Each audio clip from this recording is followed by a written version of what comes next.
दोस्तों, मैं सचिन मिश्रा आप लोगों का आपके यूट्यूब चैनल सचिन एजुटिप्स पे स्वागत करता हूं। तो दोस्तों, आज मैं आप लोगों को इस वीडियो में एसएससी जीडी 2023-24 जो कि वैकेंसी बहुत ही जल्द उसका फॉर्म फिलअप स्टार्ट होने वाला है। तो इस विषय में आज मैं आप लोगों को इस वीडियो में चर्चा करूंगा। आप लोगों को मैथ्स और रीजनिंग दो सब्जेक्ट पर मैं सबसे ज़्यादा फोकस रखूंगा। तो आप लोगों को वीडियो लास्ट तक देखना है, आप लोगों के लिए बहुत ही लाभदायक साबित होने वाला है यह वीडियो। तो सबसे पहले मैं आप लोगों को मैथ्स की रणनीति बताऊंगा कि आप लोगों को मैथ्स कैसे पढ़ना है। मैंने खुद कैसे पढ़ाई की थी जिससे कि मेरा 20 में 20 क्वेश्चन सही हुआ था मैथ्स का और मुझे 40 नंबर मैथ्स में मिला था।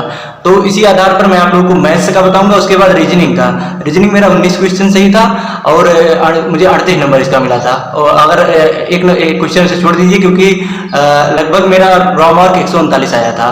तो दोस्तों, आइए देरी न करते हुए अपने इस वीडियो को शुरू करते हैं। तो सबसे पहले मैथ्स का देखते हैं। मैथ्स का सबसे पहले मैं आपको बताऊंगा कि आप लोगों को पढ़ना कैसे है, किस पार्ट से पढ़ना स्टार्ट करना है। सबसे पहले आप लोगों को नंबर सिस्टम पढ़ लेना है। इधर नंबर सिस्टम पढ़ लेना है। उसके बाद नंबर सिस्टम पढ़ लेंगे तो आप लोगों को बेसिक अलजेब्रा पढ़ लेना है। बहुत ही एडवांस अलजेब्रा नहीं पढ़ना है। आप लोगों को एसएससी जीडी के एग्जाम में बहुत ही बेसिक पूछा जाता है अलजेब्रा, तो आप लोगों को अलजेब्रा पढ़ लेना है। उसके बाद आप लोगों को परसेंटेज पढ़ना है। परसेंटेज आप लोगों का 1 से 2 क्वेश्चन आप लोगों के एग्जाम में पूछा जा सकता है। उसके बाद एवरेज पढ़ना है। परसेंटेज और एवरेज दोनों लगभग मिक्स करके रहता है। और जब आप लोग एवरेज पढ़ लीजिए, नहीं तो आप परसेंटेज के बाद प्रॉफिट एंड लॉस भी पढ़ सकते हैं। प्रॉफिट एंड लॉस के साथ डिस्काउंट भी पढ़ लेंगे और फिर एवरेज पढ़िएगा। इसके बाद इतना हो गया आप लोगों का। फिर आप लोगों को टाइम एंड वर्क पढ़ लेना है। टाइम एंड वर्क के बाद टाइम एंड डिस्टेंस दोनों मैचिंग रहता है। और टाइम एंड वर्क और टाइम एंड डिस्टेंस पढ़ने के बाद आप लोगों को पाइप एंड किस्टन पढ़ लेना है, मतलब पाइप और टंकी।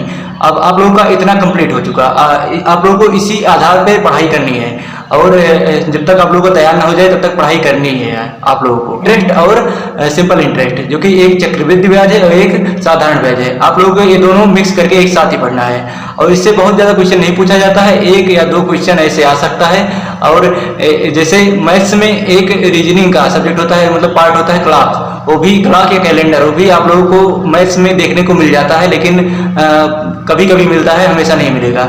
इसके बाद आप लोगों को अर्थमेटिक में लगभग इतना ही सबसे मेन रहता है और कुछ पार्ट्स रहते हैं लेकिन सबसे मेन यही रहता है। और जैसे कि एक और पार्ट रेटियो एंड प्रीपोर्शन का, एक पार्ट और है रेटियो एंड प्रीपोर्शन का, आप लोगों को उसे भी पढ़ना है, अनुपात और समानुपात। और इसके बाद डिस्काउंट आप लोगों का हो गया, एवरेज हो गया और परसेंटेज नंबर सिस्टम। इसके बाद आप लोगों को मेंसुरेशन 3D और मेंसुरेशन 2D। मेंसुरेशन 2D का आप लोगों को बेसिकली फार्मूला बहुत ही अच्छी तरीके से याद करना है और मेंसुरेशन 3D का भी।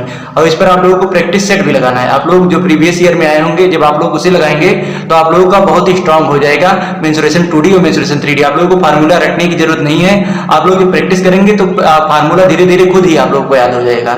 और इतनी बात तो हो गई मैथ्स की। और मैथ्स की बुक आप लोग चाहे RWA से ले लीजिएगा, एसएससी जीडी स्पेशल जो उनका बुक आता है। और उसके बाद अगर आप लोग किरण पब्लिकेशन का बुक लेना चाहें तो आप लोग किरण पब्लिकेशन का बुक ले सकते हैं। और भी जैसे राकेश यादव पब्लिकेशन का बुक आता है, आप लोग उसे भी ले सकते हैं। तो इनमें से कोई एक ही बुक आप लोगों को लेना है, ये नहीं है कि तीनों बुक आप लोग ले लें।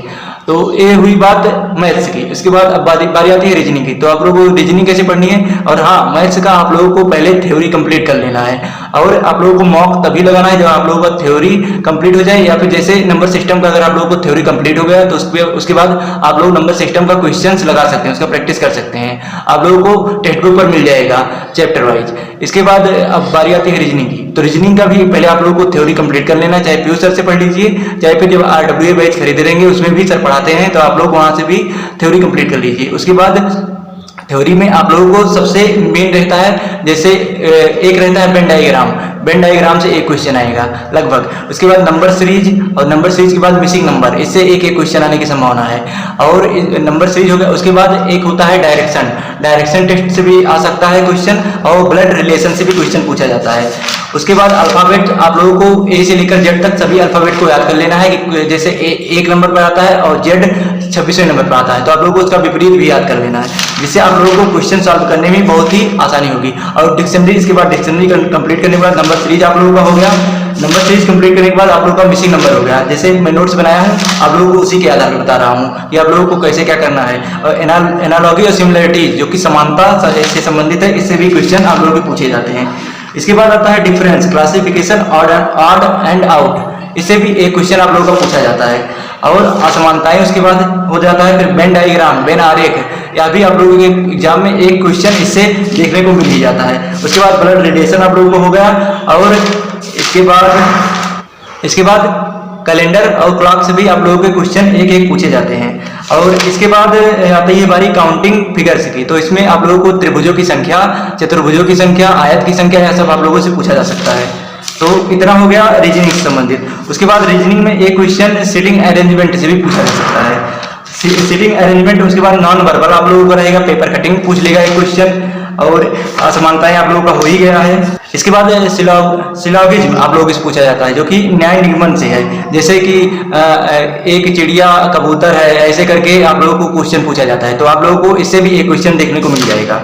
और जहाँ तक है मैंने लगभग सभी टॉपिक बता दिए हैं रीजनिंग से किससे किससे पूछे जाते हैं। कोडिंग डिकोडिंग भी आ जाता है, कोडिंग डिकोडिंग से एक क्वेश्चन लगभग पूछा जाता है, और इससे ज़्यादा नहीं पूछा जाएगा। मिक्स्ड वाला आप लोगों को आता नहीं है। और उसके बाद स्टेटमेंट से आप लोगों को, स्टेटमेंट एंड एज्यूम्पशन से आप लोगों को एक क्वेश्चन पूछा जा सकता है। और केस और इफेक्ट यह भी आप लोगों को पूछा जा सकता है, लेकिन वैसे एसएससी जीडी में नहीं पूछा जाता है, आप लोगों को यूपी पुलिस कांस्टेबल में पूछा जा सकता है।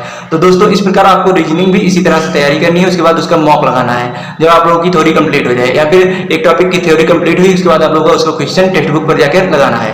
तो दोस्तों अगर आप लोगों को वीडियो पसंद आया हो तो वीडियो को लाइक करिए, चैनल को सब्सक्राइब करिए, अपने दोस्तों के पास शेयर करिए। मिलते हैं नेक्स्ट वीडियो में। जय हिंद, वंदे मातरम।